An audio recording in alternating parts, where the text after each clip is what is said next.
जय गुरुदेव, जय माता महाकाली। दोस्तों, हम भगत जी आप सभी लोगों का आदरपूर्वक स्वागत करते हैं। गुरु की शक्ति मेरी भक्ति, पूरे मंत्र ईश्वर वाचा। हाँ दोस्तों, आपने बिल्कुल सही सुना। बहुत गहराई से समझाएंगे दोस्तों ये दोहाई के बारे में, इन शब्दों के बारे में। दोस्तों, यदि आप तंत्र मंत्र के क्षेत्र में पारंगत होना चाहते हैं, शक्तियों को प्राप्त करना चाहते हैं और ज्ञान अर्जित करना चाहते हैं, समाज कल्याण करना चाहते हैं, तो दोस्तों आप सभी लोगों को इस तरह के ज्ञान से अवगत होना ज़रूरी है। दोस्तों, इस तरह के ज्ञान से परिचित होना ज़रूरी है। दोस्तों, इसमें कोई हम प्रयोग नहीं बताने वाले हैं, लेकिन ऐसा ज्ञान बताएंगे कि आप खुश हो जाएंगे सुनकर। हाँ दोस्तों, आप ऐसा ज्ञान बताएंगे कि आप बिल्कुल सुनकर खुश हो जाओगे, कहोगे कि भगत जी ने, गुरु जी ने वाकई में कुछ बताया है हमारे लिए। तो ध्यानपूर्वक सुनना दोस्तों, ये शब्द ध्यानपूर्वक सुनना।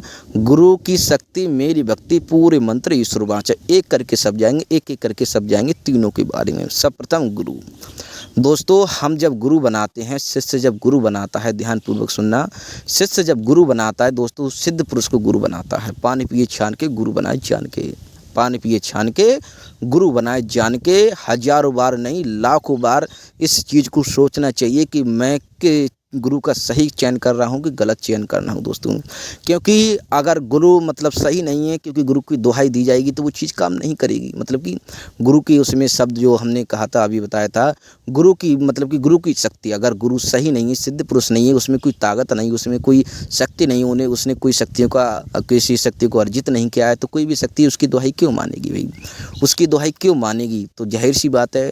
तो गुरु भी मतलब कि अव्वल दर्जे का, मतलब कि अव्वल दर्जे का ये नहीं, किसी भी साधक, मतलब कोई भी किसी भी देवी देवता का भक्त हो दोस्तों, माता काली की, माता दुर्गा का, हनुमान जी का, गुरु गोरखनाथ का, कालदेव महाराज का, जखई महाराज का, बाबा बीरबुला की मसान का, किसी योगिनी का, किसी वीर का, किसी मसान का, माता शमशान काली का, अनेक देवी देवताएं हैं दोस्तों। लेकिन ये नहीं कि सभी विद्याओं में पारंगत हो, एक ही विद्या में पारंगत है दोस्तों, तो वो श्रेष्ठ है उस विद्या में, मतलब कि उस विद्या में श्रेष्ठ है, तो वो शक्ति उसकी दुहाई तोड़ेगी नहीं दोस्तों। ध्यानपूर्वक सुनना। वो यदि उसकी दुहाई, अपनी गुरु की दुहाई उसी की चौकी में आप लगाओगे तो शक्ति मतलब कि कहते नहीं है कि गुरुजी आप अपना मंत्र हमें दे दीजिए, अपनी चौकी दे दीजिए, मतलब मैंने ये चौकी का प्रयोग किया है तभी तो मैं आपको दूंगा। था इस शक्ति को मैंने सिद्ध किया है और मेरी दुहाई इसमें आप लगाएंगे। मैंने अपनी गुरु की लगाई थी और ये शक्ति मेरा कहना मानती है, मैंने इसका आदर किया है और मैंने सही गुरु के वचनों का पालन किया है, सही इस्तेमाल किया है और मुझ में ताकत है, मेरी गुरु में ताकत है, मेरी सिद्धि ठीक है दोस्तों, मैं पवित्र हूँ, तो वो शक्ति मेरी दुहाई अवश्य मानेगी, मेरी शक्ति का पालन, मतलब कि मेरा वजूद का वो पालन करेगी, मैं रहूं ना रहूं दोस्तों।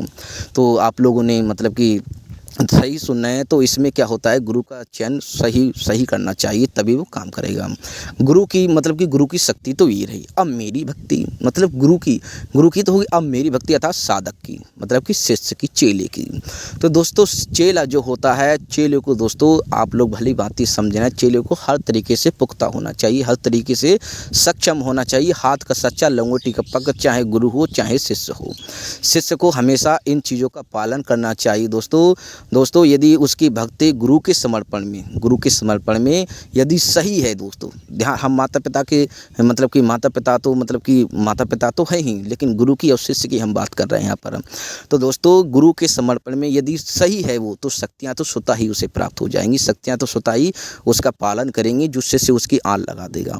तो दोस्तों, गुरु के समर्पण में और गुरु के जो नियम हैं, दायरे हैं, जो गुरु ने कानून बनाया है, अपना जो मतलब उसे मार्गदर्शन बताया है, उसे दर्शाया है, उसका मार्गदर्शन, उसका जो रास्ता था उसे मतलब कि प्रगति किया है, प्रगति पर डाला है दोस्तों, उसने सही तरीके से उसका पालन किया है दोस्तों, तो वो कभी नहीं डिग सकता, उसकी भक्ति हमेशा दृढ़ रहेगी। अर्थात गुरु की शक्ति मेरी भक्ति, अर्थात आपकी भक्ति पर, गुरु की भक्ति पर, आपकी देवी से अपनी भक्ति पर, आपने किसी मतलब गुरु की भक्ति आपकी अपनी भक्ति पर, चाहे किसी देवी देवता के, माता पिता के, किसी भी सज्जन के, आप कोई भी पुण्य कर्म किए हों, किसी तरह के कोई अच्छे कर्म किए हों दोस्तों, तो वो शक्ति आपकी अपनी भक्ति वो काम करेगी दोस्तों। ये तो हो गया 2। और तीसरा, मेरी मतलब गुरु की शक्ति मेरी भक्ति, पूरे मंत्र ईश्वर वाचा। अब तो ईश्वर पर आ गया। यदि दोनों ठीक हैं, गुरु और शिष्य दोनों ठीक हैं, तो ईश्वर तो बेकायदा चलने लगेंगे। अर्थात यहाँ पर ध्यान सुनना। मतलब इसके और भी कई मतलब कि इसके ऐसा नहीं, हम देखो अपनी भाषा में हम समझा रहे हैं, जैसे हमने जो अनुभव किया, अनुभव के दायरे में हम आपको समझा रहे हैं। वैसे तो इसके और भी मतलब और भी शब्द होते हैं, और भी शब्दों में हम आपको समझा देंगे। गुरु की भक्ति, मतलब कि गुरु की भक्ति है, गुरु की शक्ति मेरी भक्ति मेरी शक्ति, पूरे मंत्र ईश्वर वाचा, ईश्वर की दुहाई, और दोस्तों अन्य अन्य प्रकार से लोग समझाते हैं। इसके कई प्रकार के मतलब कि संक्षेप उदाहरण मिलते हैं, आप निकाल सकते हैं। तो हम अपने जो अनुभव हैं वो हम आपको बता रहे हैं दोस्तों। तो ये दोनों ठीक है, गुरु और शिष्य दोनों ठीक हैं दोस्तों। तो भगवान तो अपने वैसे भी दोस्तों ठीक है, भगवान तो वैसे भी ठीक है, दोनों ठीक है तो भगवान तो वैसे भी ठीक है, भगवान तो स्वतः ही कार्य करने लगेगा। अगर दोनों ठीक है तो भगवान तो स्वतः ही करने लगेगा। तो दोस्तों वो भगवान भी गुरु अर्थात गुरु दृढ़, गुरु भी ठीक है, शिष्य भी ठीक है, तो ईश्वर को पीछे चलना पड़ेगा दोस्तों। अर्थात मतलब कि उन शब्दों में ईश्वर की लास्ट में दुहाई दी जाती है, ईश्वर वाचा, तो उस वाचे को, उस शब्द को वो मानेगा मानेगा मानेगा। अर्थात वो जो भी जिस भी शक्ति में, जिस भी चौकी में आप उसका मतलब सक्षम मतलब उच्चारण करेंगे, शब्दों का इस्तेमाल करेंगे, तो दोस्तों वो मतलब कि फलीभूत होगा, वो सही मतलब कि सही तरीके से कार्य करेगा। हमारे कहने का तात्पर्य ये था कि दोस्तों सही मतलब कि आप भली भांति समझ गए होंगे हमारे कहने का क्या मतलब है, क्या मतलब नहीं है। ये दोनों दृढ़ हैं, गुरु और शिष्य अपनी जगह पर बिल्कुल ठीक हैं दोस्तों। तो भगवान तो वैसे भी उनके साथ हैं, भगवान तो वैसे भी उनके साथ है। और कहते हैं भले इंसान का तो भगवान वैसे भी भला है, भले इंसान का भगवान तो वैसे भी भला है। तो दोस्तों भोले को भोले भी नहीं समझना चाहिए, भोले को भोले भी नहीं समझना चाहिए। भोला कभी महाकाल बन जाता है, मतलब कि इस बात का ध्यान रखना चाहिए। अब जैसे कोई शेर आ रहा है सामने से, कोई सिंह आ रहा है, तो इसका मतलब नहीं उसके सामने छीती चार कर खड़े हो जाएं कि आजा मुझे खा ले। तो दोस्तों अपना बचाव भी करना चाहिए, ऐसा नहीं है आप बलि देनी है तो दे ही दो। मतलब कि इन शब्दों का हम प्रयोग नहीं करना चाहते, लेकिन मतलब कि आप लोग समझ गए होंगे। कहने का तात्पर्य है दोस्तों कि गुरु को आपको सही चयन करना चाहिए, और मतलब कि साधक जो है अपने दृढ़ता पर सही होना चाहिए, तो भगवान जो है वो भी मतलब सही ही रहेंगे। तो आप लोग भली बात ही समझ गए होंगे।